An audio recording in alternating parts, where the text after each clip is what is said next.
بسم الله الرحمن الرحیم. د سلام په وړاندې کولو سره مو د میدان وردګو ملي راډیو څخه تر دې مهاله لاندې او مهمو خبرونو ته هرکلی کوم. د میدان وردګ ولایت پولیسو له ښوونیز او روزنیز مرکز څخه 418 تنه اسلامي پولیس له یوې میاشتنۍ عقیدوي مسلکي او تخنیکي زده کړو وروسته فارغ او د ټولنې خدمت ته وړاندې شول. په فراغت غونډه کې مسؤلینو دوی د ټولنې دین او هیواد ساتونکي وبلل او له دوی خپلو مسؤلیتونو ته د پوره پاملرنې غوښتنه وکړه. د میدان وردګ ولایت د امر بالمعروف نهی عن المنکر او شکایتونو اوریدلو ریاست مسؤلین وایي محتسبینو یې د دې ولایت سید آباد ولسوالۍ اونخي حوزې په حسن بیگ کلي کې د دوو کورنیو ترمنځ د حق شرب یعنې د اوبو د استفادې حق او ځمکې د مالکیت پر سر راپورته شوې اوږدمهاله شخړه حل کړه.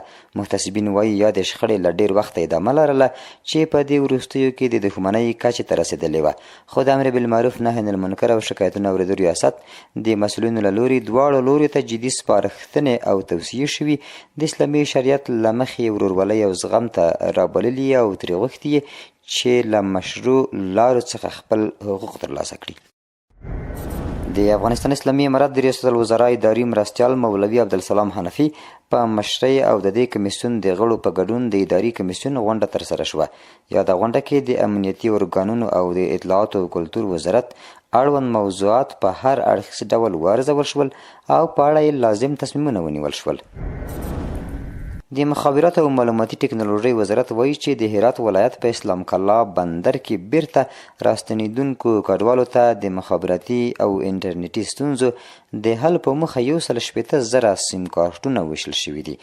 یاد وزارت زیاته کړې چې اسلام کلا بندر کې د 15 مخابراتي شبکو استازولۍ فعال او په 2 مختلفو برخو کې په 24 ساعته ډول خدمات وړاندې کوي.